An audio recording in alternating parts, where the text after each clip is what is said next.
Salut la compagnie, c'est Jules Melon, et aujourd'hui, dans un Ciné Critique, Noël est à nos portes. Et je vais vous parler d'un film qui n'est pas vraiment dans la thématique, bien qu'il se passe durant la période de Noël, un peu avant jusqu'à sa conclusion, le 4e long métrage à la réalisation pour Monsieur Kenneth Branagh, dont je parle un petit peu ces derniers temps sur la chaîne.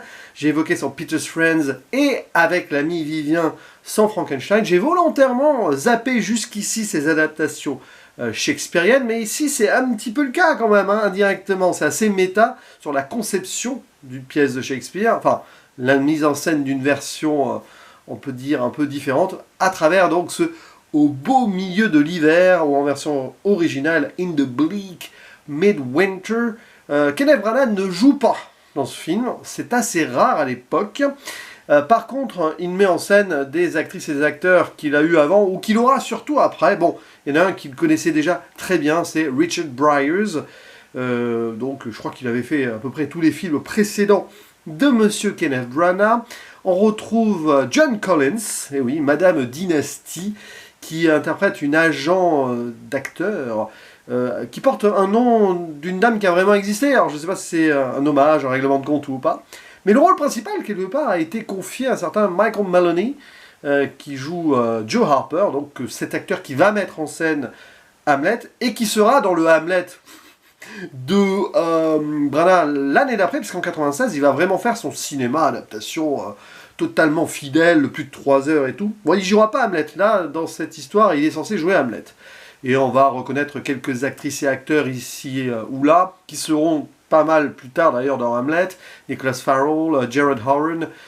Il y a aussi le premier rôle au cinéma de Jennifer Saunders, que Branagh retrouvera plus tard dans Mort sur l'île, il me semble. Enfin bon, après je risque de me mélanger des trucs, je vais pas taper sur tous les noms là pour aller sur les pages Wikipédia. Je sais qu'il y a John Sessions qui lui sera dans Belfast, des années après.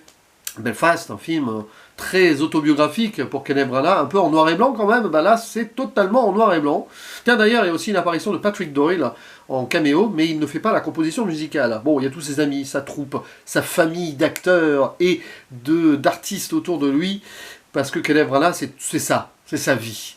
Le cinéma, certes là, mais aussi bien avant le théâtre. Et il rend hommage à ce format à travers donc une histoire touchante sur le papier. On a ce Joe Harper qui est en mode acteur au chômage, qui n'a plus trop de rôle, il n'a plus trop de sous. Même si son agent essaye de lui trouver quand même des possibilités, il décide de jouer sa dernière carte, quelque part, en montant une représentation de la pièce de théâtre de Shakespeare, Hamlet, quand même, c'est pas n'importe quoi, pour les vacances de Noël, dans un cadre absolument étrange, une église un peu dans la campagne. Et donc il doit engager des acteurs, 6 en tout, pour jouer plusieurs rôles potentiellement, pour 24 rôles, 6, donc chacun va avoir 4 rôles, plus ou moins. Et le problème, c'est qu'à cette période de l'année, vers Noël, trouver des actrices et des acteurs équivaut à trouver des marginaux, des ratés aussi, qui n'ont pas ou de famille ou de rôle. Parce que c'est un peu cette idée aussi. Si vous voulez faire travailler quelqu'un à Noël, il ne faut pas qu'il ait trop d'attaches. Et c'est un petit peu l'histoire là. Donc des gens un peu paumés d'une manière ou d'une autre, qui ont vécu des drames ou qui ont eu des vies un peu en décalage, qui vont se retrouver ensemble, former une troupe et peut-être créer leur propre famille. C'est ce qui intéresse Kenneth Branagh ici, avec ce côté méta aussi, alors qu'il a en tête déjà, probablement à l'époque, la mise en scène au cinéma de son Hamlet. Un Hamlet qu'il a beaucoup joué auparavant, qu'il avait même co-réalisé, entre guillemets, pour la BBC en mode radio, mais qu'il n'avait jamais mis en scène au théâtre. Donc c'était déjà une obsession peut-être là. Et évidemment que le personnage de Joe Harper va être son alter ego. Et la question est, est-ce que le miracle de Noël va opérer? Est-ce que vraiment ils vont réussir à mettre en place cette représentation pour la veille de Noël? Est-ce que l'esprit de Noël va régner sur ce film? Peut-être l'esprit de Noel Coward. Et oui, vous savez, ce dramaturge britannique qui a un peu touché à tout, y compris au cinéma, et dont la chanson Why Must the Show Go On va apparaître plusieurs fois dans le film. C'est un de ses derniers morceaux, un de ses derniers moments de bravoure, un monsieur qui était déjà sur la fin de sa carrière, à plus de 70 ans, et qui mourra peu après. Peut-être qu'un message aussi temporel, comme quoi jusqu'au bout il faut se battre et rester sur scène. Et pourquoi est-ce que le spectacle doit continuer? Cette question va être posée, évidemment, vu les doutes, les soucis que vont connaître tous ces gens dans un endroit un peu à part, où ils vont dormir à même le sol, presque, dans cette église, Et c'est même pas l'église qu'ils voulaient à la base. Ils arrivent en mode oh les hauts de Hurlevent, magnifique cadre campagnard. Non mais non, en fait c'est l'église moche qu'on a vu avant. Déjà ça vous voyez un peu l'ironie du sort. Et alors c'est proche de Peter's Friends sur certains points, en mode intimiste, presque huis clos, oui. Et on va avoir les intimités entre des personnages qui ne se connaissent que peu là, mais qui vont apprendre à se découvrir. Alors que dans Peter's Friends ils se retrouvaient, c'est qu'autre chose. Et c'est très touchant parce qu'en fait ça c'est la force de Kenneth Branagh, en tout cas de ces deux films, on va dire de troupe que j'ai vu, c'est qu'il arrive à faire ce build-up et à nous rentrer dedans. Alors, en plus c'est séparé en plusieurs actes, hein, c'est amusant, c'est comme chapitre de pièce de théâtre. D'abord cette introduction, on va présenter les acteurs. Alors, apparemment Kenneth Branagh s'est inspiré d'un film des années 30 qui était aussi une comédie musicale de Broadway qui s'appelle 42e rue. Cette idée, voilà, même très face caméra par moment, un peu cette idée aussi. Et après, on rentre dans le cadre où on va déjà avoir des problèmes avec le lieu loué parce que à un moment, l'argent va manquer. Mais il faut se battre. Est-ce qu'ils vont rester jusqu'au bout? Est-ce que Joe va avoir une nouvelle chance aussi, au-delà même de cette pièce de théâtre, puisqu'il y a son agent au téléphone à un moment qui va lui faire miroiter des choses, notamment peut-être un rôle dans une grande saga de science-fiction, et c'est presque annonciateur de ce qui va vraiment arriver à Kenneth Branagh, puisque je crois c'est quoi, 4 ans après, hein, enfin peut-être un peu moins du coup, il va refuser le rôle d'Obi-Wan Kenobi pour La Menace Fantôme, et parce qu'il va jouer autre chose, il avait un autre projet. Peut-être que c'est justement cette expérience-là qui lui inspirera l'idée de refuser un rôle important après. Bon, en tout cas, voilà, je salue l'ami Vivien Lejeune s'il passe par là, qui pourra éventuellement en commentaire me corriger ou apporter quelques précisions, parce que c'est un grand branagologue, je ne sais pas si ça se dit. En tout cas, j'ai vraiment apprécié ce haut, beau milieu de l'hiver, qui, oui, prépare un petit peu ce Noël, là, puisqu'on y avance et on y arrive, hein, d'une manière ou d'une autre. L'important, c'est ça, hein, c'est comment les liens vont se forger.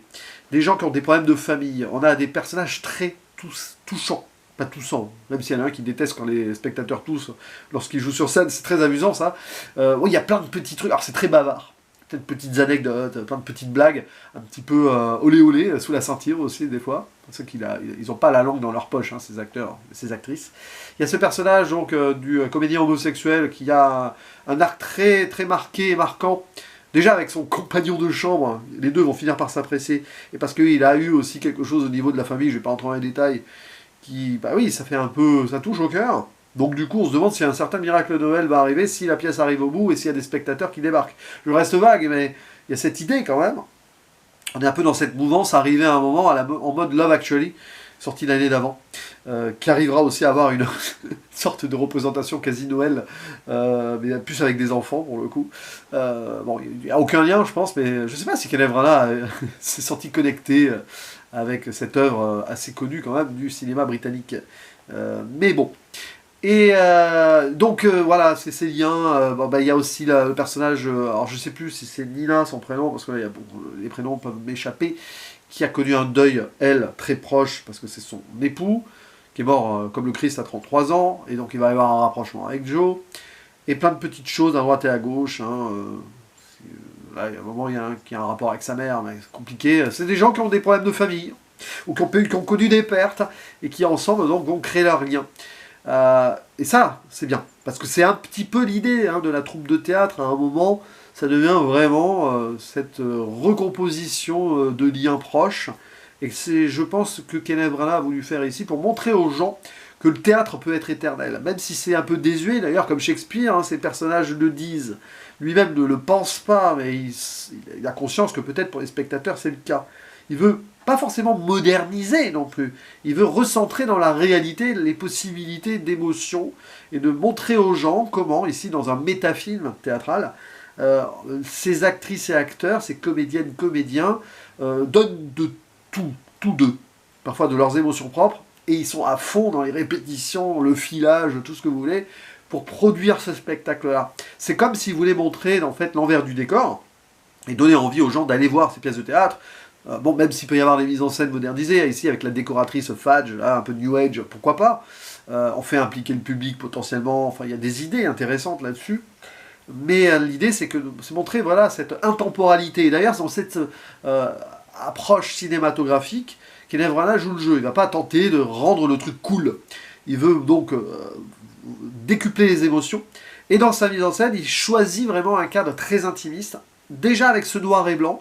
Alors ce noir et blanc, l'esprit Noël Coward de David Lean, si vous voulez, d'ailleurs, brève rencontre est mentionnée dans le film dont j'ai parlé, de David Lean il y a quelques semaines, j'ai pas fait exprès, comme quoi la vie peut continuer à être vécue malgré tout, parce qu'à un moment on se pose cette question, quand on craque, quand on se pose face à un dilemme, bon bah allons-y quand même, après tout, une fois embarqué, pourquoi ne pas aller au bout? Et puis c'est le voyage qui compte. La destination certes, mais voilà, on va créer quelque chose là. Si on n'arrive pas au bout pour plein de raisons, au pire, on aura eu l'expérience. Et donc oui, Noël Coward a beaucoup évidemment collaboré avec David Lean. Il avait participé à Brève Rencontre aussi, forcément. Donc il y a ces clins d'œil, ces hommages-là, et ce choix de noir et blanc très simpliste, sans flamboyance de mise en scène non plus. C'est vraiment voulu. Donc il va pas tricher, Kenneth Branagh. D'ailleurs, il se met en opposition ici avec l'idée de dire le cinéma commercial un peu à l'américaine, blockbuster. C'est pas pour rien qu'il y a cette histoire voilà, de potentiel blockbuster de science-fiction qui serait mise en production à côté et que peut-être que Joe pourrait avoir un rôle. Bon, au final, il va y avoir un petit twist sur ça à la fin, qui en est presque pas cruel, mais qui est... c'est ironique. Face à un choix, à un moment, on va faire le bon, mais peut-être pas le bon. Mais si, au final, quel que soit l'aboutissement, vu ce qui s'est passé dans le film, on peut dire que ces gens ressortiront tous grandis d'une magnifique expérience, en réglant peut-être aussi certains traumas personnels. Donc voilà, après, évidemment, il faut aimer la gouaille un peu décalée de l'humour britannique, c'est un peu ça. Sur comment ils vont s'envoyer des petites patates pourries, après aussi réfléchir sur leur propre sort et sur leur métier, montrer la réalité qu'on va faire ça sans argent, mais on va quand même continuer. Donc là-dessus, c'est vraiment bien fait, et c'est pas trop long non plus. On peut parfois avoir des moments où on est moins attaché à certains arcs que d'autres, mais c'est pas grave, c'est le jeu. En tout cas, c'est vraiment purement britannique, sur pas mal de points, c'est purement Kenneth Branagh, voilà, tout simplement. Mais loin du faste. Alors c'est ça qui est intéressant, parce que plus j'avance dans ma découverte de son cinéma, plus je me rends compte qu'il a une dualité lui-même, Kenneth Branagh. Le côté grandiloquent, on l'a vu dans Frankenstein, machin, Lego et tout, mais le côté aussi plus intimiste, où il peut se remettre en question à travers ses alter-ego, à travers des échecs. Mais de ces échecs-là, parfois, naissent d'autres succès, au-delà même potentiellement du dialogue, enfin de la réussite avec le public. La rencontre, elle peut se faire plus ou moins, on va dire, sur un grand nombre, vous voyez. Mais en fait, l'important, c'est ça, la qualité artistique derrière et la vie de ces gens. C'est-à-dire que chacun va mettre de sa propre vie pour contribuer à l'art. C'est ça Kenneth Branagh aussi. C'est pas pour rien que des fois, il se lâche en mode flamboyant, en mode égo absolu, dans le grandiloquent, etc. Ce qu'il fait dans son Frankenstein, qui avait son intérêt aussi. Voilà, que j'avais donc rattrapé, et dont j'avais parlé avec Vivien avant la sortie du Del Toro, qui ne l'a pas aimé, lui, le Del Toro. On a eu ce débat en privé, c'est amusant. Bref, en tout cas, je vous conseille, là, ce hobo milieu de l'hiver, si vous ne savez pas quoi faire, là, ou ce soir, ou demain soir, au jour de Noël, là, ou peut-être après, d'ailleurs, en mode... Oui, film avec l'esprit de Noël, pas vraiment film de Noël, mais plus on avance, plus on s'y rapproche. Ça peut marcher, ça peut vous toucher aussi.